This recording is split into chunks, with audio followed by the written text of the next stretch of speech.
Nenhum país do mundo se compara ao Brasil em termos de opções em fontes energéticas limpas. A maior de todas é a hidráulica. As hidrelétricas produzem 70% da energia elétrica usada em nosso país. Mas a construção de novas usinas já está sendo contestada por instituições como o Greenpeace. No programa Biosfera de hoje, nós vamos bater um papo com especialistas do assunto. Vamos saber como anda este setor e quais são as expectativas para o cenário energético do Brasil. O Brasil ainda tem grandes chances de construir mais usinas. Seu potencial hidráulico é reconhecido como o terceiro maior do mundo, ficando atrás apenas da Rússia e da China. Este privilégio é por conta do aproveitamento dos grandes rios capazes de gerar praticamente toda a eletricidade de que precisamos. Bom, o Brasil tem algumas vantagens no sistema energético que são muito importantes e significativas. Uma delas é de que nós temos a maior parte de geração de energia elétrica por meios renováveis, em particular através das hidrelétricas. Então as hidrelétricas, por exemplo, como Itaipu, que é uma das maiores usinas hidrelétricas do mundo, elas armazenam água e aproveitam a queda dessa água, o desnível de energia que essa água fornece para gerar eletricidade. É um método que o Brasil domina a tecnologia muito bem, mas também, como qualquer forma de geração de energia, tem os seus impactos ambientais que devem ser adequadamente tratados, adequadamente levados em conta, tanto no planejamento do empreendimento quanto na sua execução e depois da sua execução. Então, existem restrições importantes, de construção de novas hidrelétricas na região amazônica, por causa que elas sempre trazem atrás de si desmatamento da região amazônica, que hoje é cada vez mais importante evitar. Na área onde se forma a grande represa da hidrelétrica, a natureza se transforma. O clima muda, espécies de peixes desaparecem, animais fogem para refúgios secos. As populações são atingidas diretamente com a perda de suas propriedades, casas, áreas produtivas e até cidades. Mas as hidrelétricas são uma fonte de energia renovável, relativamente barata, então o custo do quilowatt-hora de uma hidrelétrica é bastante modesto comparado com outras fontes de energia, e isso faz parte das vantagens intrínsecas de uma energia renovável como a geração hidrelétrica.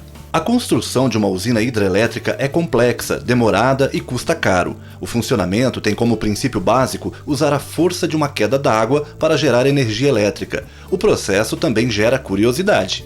Numa hidrelétrica você aproveita o desnível da água, Esse desnível da água, quando essa água está caindo, por exemplo, do reservatório até um nível mais baixo, essa diferença de energia ela é canalizada em grandes tubos, o fluxo da água move turbinas enormes que no final ela vai gerar eletricidade, que é o que funciona aqui nas nossas lâmpadas, na indústria e assim por diante. Então, a energia hidrelétrica ela converte energia potencial da água armazenada num lago em energia elétrica para múltiplos usos. E é uma fonte renovável porque essa água é trazida lá para o reservatório superior através das chuvas. Então as chuvas são responsáveis por trazer essa água para um nível superior e você, pelo desnível da água, aproveita esta energia para gerar eletricidade. O governo tem se esforçado para levar a energia elétrica às regiões mais afastadas por meio de sistemas interligados, mas, em muitas localidades, isso é inviável. Uma nova tecnologia promete resolver esse problema com a instalação de pequenas hidrelétricas, que podem funcionar movidas com água de pequenos rios. Veja, em teoria, qualquer rio, obviamente, que tenha um fluxo de água significativo, em teoria poderia ser utilizado. Agora, obviamente, a eficiência da geração da eletricidade é proporcional com a quantidade de desnível, ou seja, quanto energia potencial você consegue explorar, e isto é dado pelo desnível entre o reservatório e o vertedouro da usina. Quanto mais alta for esta diferença, melhor a eficiência de geração. Hoje já existem novas pequenas centrais hidrelétricas que conseguem gerar hidroeletricidade de uma maneira significativa somente com o fluxo dos rios. Então isso é um avanço recente, importante, e que para pequenos sítios ou pequenas fazendas pode ser uma solução interessante do ponto de vista econômico e do ponto de vista ambiental. Continua sendo uma fonte renovável, continua tendo um custo de implantação bastante barato e pode ser uma estratégia importante para a geração descentralizada de energia elétrica. Pequenas ou grandes, as hidrelétricas são defendidas pelo excelente custo-benefício. A maior vantagem das usinas é a transformação limpa do recurso energético natural, que é uma fonte relativamente barata. O custo em termos de capital para a implantação por quilowatt-hora gerado é muito pequeno, bem menor que outras fontes, como por exemplo a nuclear, e além disso é uma fonte renovável, ou seja, você não queima petróleo, você não queima carvão, você não queima gás natural, e com isso você também tem uma quantidade de poluição muito limitada do ponto de vista de emissões para a atmosfera. Mas os impactos ambientais existem principalmente no período da construção das hidrelétricas. Crescer de forma sustentável e respeitando a natureza é um grande desafio para o nosso país. É muito importante que qualquer hidrelétrica construída em qualquer lugar vai ter o impacto ambiental. Essa primeira colocação é importante. Não existe geração de energia sem nenhum impacto ambiental. O fundamental é você minimizar esses impactos ambientais e, na verdade, você não prejudicar um grupo, por exemplo, que seja de ribeirinhos, que seja de índios ou que seja de pequenas cidades no entorno dessas hidrelétricas, prejudicar esses grupos. Esses grupos têm que ter uma certa compensação, né? Pode ser ambiental, pode ser financeira, e isso tem que ser negociado, né, com as populações afetadas caso a caso, porque cada hidrelétrica tem um impacto diferente numa região diferente e requer estratégias de projeto, implantação e depois da sua implantação diferentes. Então é muito importante que haja respeito pelas, por exemplo, se houver populações indígenas a serem deslocadas, se houver população a ser deslocada, quer dizer, isso tem que ser feito de comum acordo com as populações afetadas. A Amazônia brasileira já conta com 24 hidrelétricas em funcionamento, 6 estão em construção e pelo menos 23 fazem parte dos planos do governo para os próximos anos. O Brasil todo está sendo atendido por grandes usinas, algumas conhecidas internacionalmente. Nós temos, por exemplo, obviamente Itaipu, né? Nós temos várias hidrelétricas como Ilha Solteira, nós temos várias hidrelétricas na Amazônia como Tucuruí, como Jirau, em Rondônia, como, por exemplo, agora Belo Monte, né, no Pará, e assim por diante. Quer dizer, o Brasil tem um enorme potencial hídrico, mas esse potencial hídrico já está chegando próximo do esgotamento do ponto de vista de exploração, particularmente fora da região amazônica. O protagonismo das hidrelétricas é inegável. Elas são responsáveis por cerca de 70% da matriz brasileira atualmente. Mas, diante do período de seca e estiagem recordes dos últimos tempos, também fica cada vez mais evidente a necessidade da diversificação da matriz. Essa estratégia que o próprio governo brasileiro está seguindo, né, com leilões de grande porte de novos parques de geração de energia eólica e energia solar, em particular no Nordeste brasileiro.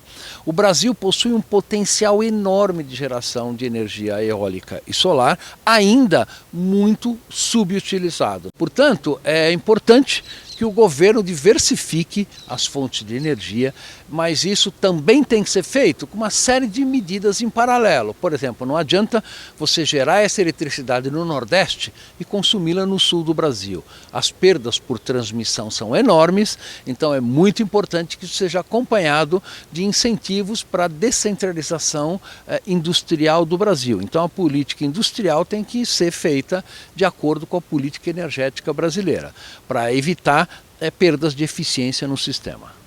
A importância do uso das energias renováveis está na economia que é feita com a utilização de recursos mais baratos e na preservação do meio ambiente, pois a maioria utiliza meios naturais, abundantes e reaproveitáveis. E não só elas são importantes, como elas são essenciais. Quer dizer, hoje no mundo inteiro você tem um país que dependa tanto, por exemplo, de eletricidade, como no caso do Brasil, está sendo realmente uma situação insustentável, como nós próprios estamos percebendo agora.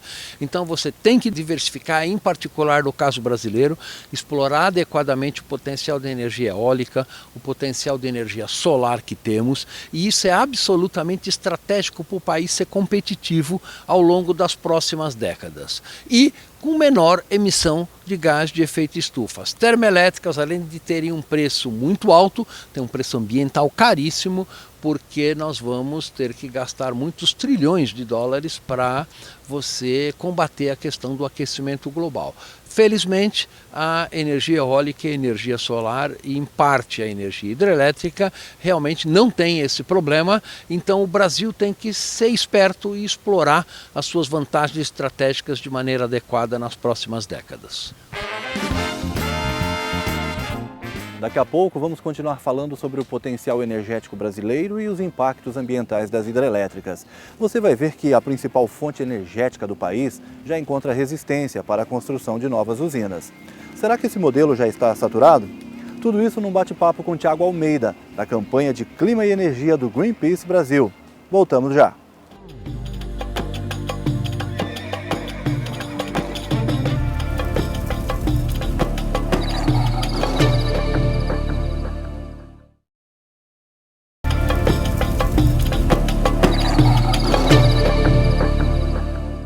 Estamos de volta com o programa Biosfera e hoje estamos falando sobre a energia produzida pelas hidrelétricas e as vantagens de outras fontes alternativas. O potencial do Brasil neste setor está entre os maiores do mundo. A energia hídrica desempenha papel importante na integração e no desenvolvimento de regiões distantes dos grandes centros urbanos e industriais. Mas, na opinião de especialistas do Greenpeace, esse modelo já não comporta mais as demandas de consumo do Brasil. As matrizes renováveis de energia têm uma série de vantagens, como a disponibilidade de recursos, a facilidade de aproveitamento e o fato de que continuam disponíveis na natureza com o passar do tempo. De todas essas fontes, a hidrelétrica é a mais utilizada no Brasil. O sistema energético brasileiro foi planejado na década de 50. Até hoje as hidrelétricas são as principais, esse é um modelo que vem de muitas décadas, nas quais a eletricidade vinda das hidrelétricas garantiu a nossa segurança, mas elas não são mais eficientes e esse modelo está saturado. A gente pega, por exemplo, em 2001, a gente teve uma crise energética no Brasil em função da alta dependência de hidrelétricas, e na época a solução do governo foi termoelétricas fósseis, que poluem muito mais do que qualquer outra fonte. Então, a solução para esse problema de falta de energia, de necessidade de segurança elétrica e energética no Brasil, a verdadeira solução envolve solar, eólica e biomassa, e um parque bem dimensionado, claro, mantendo as hidrelétricas que já foram construídas, que já estão em operação, sem a construção de novas. Um estudo do IPEA, o Instituto de Pesquisa Econômica Aplicada, mostra que aqui a principal fonte de energia elétrica provém das usinas hidrelétricas, quase 70% da matriz energética que utilizam o potencial hidráulico dos rios para produzir energia. O Brasil ainda resiste e aposta nesse modelo, mas a dependência já foi maior. Essa resistência ela vem diminuindo à medida que os preços da energia eólica e da energia solar vêm caindo. Em 2015, a eólica já foi a fonte mais barata contratada em leilões, né? Ela é considerada a segunda fonte mais barata no Brasil. A gente pega o leilão que teve agora no final de abril, a solar já foi mais barata que a termoelétrica a carvão, por exemplo. Então, o custo vem reduzindo muito. A gente vê não só a sociedade, mas como o governo um pouco mais aberto a essa fonte, mas claro, faltam investimentos, faltam linhas de crédito específicas para isso, faltam leilões específicos, termos mais leilões específicos para cada fonte, como a solar e a eólica. Na visão do Greenpeace, os investimentos em fontes energéticas alternativas são os caminhos mais adequados e o Brasil tem potencial para liderar o mercado mundial. Tanto do ponto de vista ambiental quanto econômico, essas fontes valem a pena e são parte da solução. Então, do ponto de vista ambiental, a eólica solar tem impactos muitíssimo menores, né, e emissões de gases de efeito estufa muito menores, e, ao mesmo tempo, são fontes que trazem geração de empregos também. Para você ter uma ideia, até 2018 estão previstos investimentos de 12,5 bilhões de reais somente em solar. São energias contratadas entre 2013 e 2015. E isso para ter uma capacidade instalada de 3.300 megawatts. Só para ter uma ideia, é mais ou menos uma usina hidrelétrica de Santo Antônio. E essa usina hidrelétrica de Santo Antônio, que traz uma capacidade de 3.500, ela saiu por 16 bilhões de reais. Então, isso já mostra também como as outras fontes, inclusive a solar, estão cada vez mais baratas. E, nesses investimentos, somente esses 12,5 bilhões de reais em solar, a expectativa é de que se gere quase 60 mil empregos. Então, o impacto econômico é muito positivo. Além de tudo isso, a indústria solar e a indústria eólica, elas exigem também uma capacitação, elas trazem necessidade de trabalho qualificado. Você tendo essas indústrias espalhadas pelo país, instaladas aqui, você não só coloca o Brasil no mercado de energia do século XXI, como você pode fazer com que o Brasil seja pioneiro e esteja na vanguarda. Quase nenhum país tem o mesmo potencial eólico e solar que nós temos. Nós deveríamos estar na liderança. Comparando os investimentos para a construção de uma usina hidrelétrica como a de Tapajós, por exemplo, o Greenpeace traçou um cenário que mostra a possibilidade de investir os mesmos recursos com energias alternativas, conseguindo os mesmos resultados. A expectativa para a usina de Tapajós é que ela tenha uma geração de por volta de 4.000 megawatts médios, certo?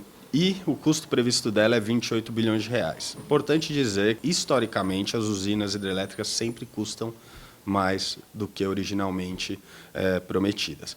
Enfim, a gente teria a um custo de 28 bilhões de reais, uma usina que vai garantir 4.000 megawatts médios. Para a gente fornecer essa mesma quantidade, o Greenpeace traçou um cenário no qual ele mostra as possibilidades tanto de solar, com eólica com biomassa e eólica com biomassa. Então, no cenário, por exemplo, com eólica e biomassa, a gente poderia garantir a mesma energia, o mesmo fornecimento, num prazo de construção igual da hidrelétrica, que também está prometida para 7 anos até entrar em operação total, mas historicamente as hidrelétricas também atrasam na sua construção. Então, a gente poderia garantir com solar, eólica e biomassa, a um custo de por volta de 45 bilhões de reais, a gente garantiria o mesmo fornecimento médio, certo? E se fosse só eólica e biomassa, a gente conseguiria garantir a mesma energia a um custo de 35 bilhões de reais.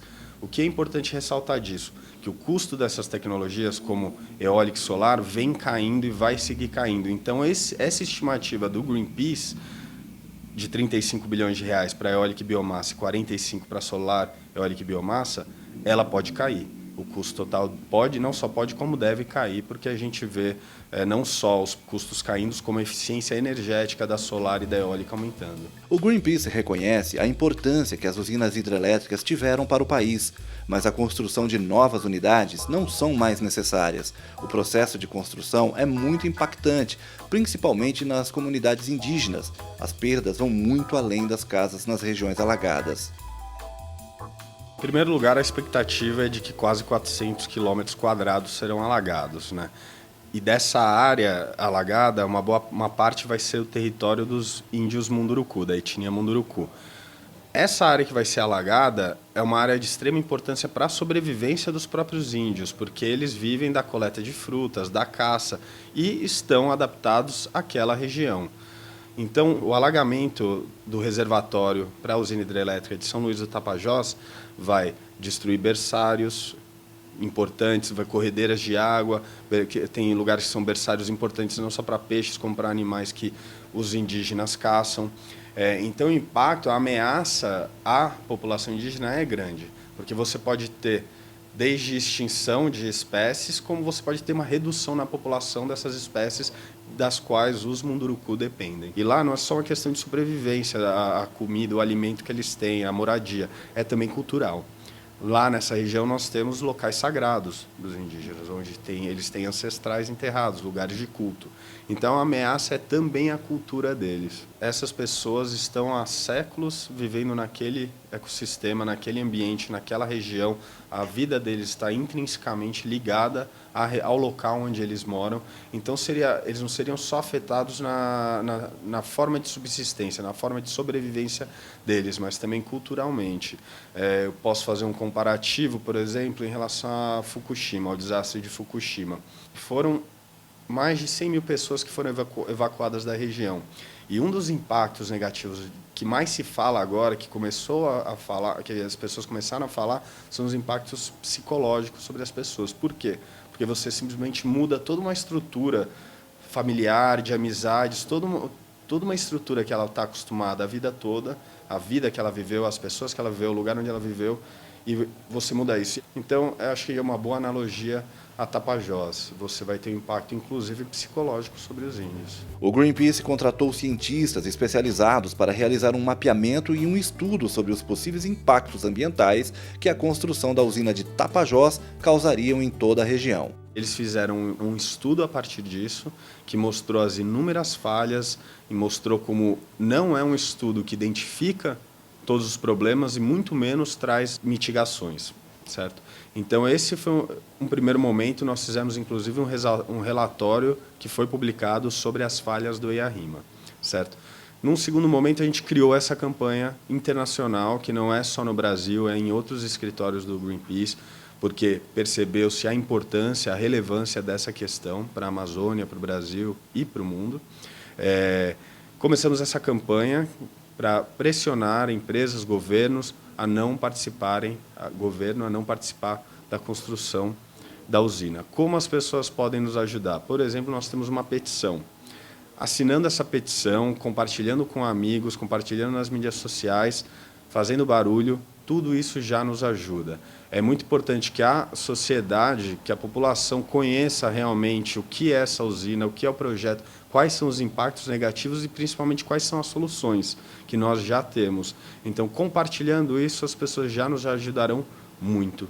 E, claro, conhecendo do assunto. Diante deste cenário, é fundamental que as políticas voltadas para a energia renovável cresçam e conquistem a confiança dos investidores. Novas fontes alternativas já contribuem com o país, mas a construção de novos parques de geração de energias limpas vão garantir ainda mais a segurança energética do Brasil. Para a energia renovável cresçam e com novas fontes alternativas já contribuem com o país. Mas a construção de novos parques de geração de energias limpas já é uma realidade, já fornece energia, já traz segurança para o sistema e a gente tem previsão de cada vez mais eólica instalada. Solar, é importante falar que a gente fala de usinas solares também, mas o papel da solar distribuída é extremamente importante. Por exemplo, placas fotovoltaicas em edifícios residenciais, em casas, em prédios públicos, escolas, estacionamentos, tudo isso a gente pode ajudar a trazer mais energia, mais eletricidade perto da fonte de consumo, ou seja, a gente tem menos perda em transmissão, ao mesmo tempo que é a população tomando conta da geração de energia, então é a população participando, se empoderando e, claro, com isso você traz essa segurança que algumas pessoas acreditam que solar e eólica não podem dar, o que não é verdade. Elas podem sim, com um parque elétrico bem dimensionado, mantendo as hidrelétricas que nós já temos, nós não precisamos de nenhuma outra hidrelétrica, nenhuma térmica, nenhuma nuclear.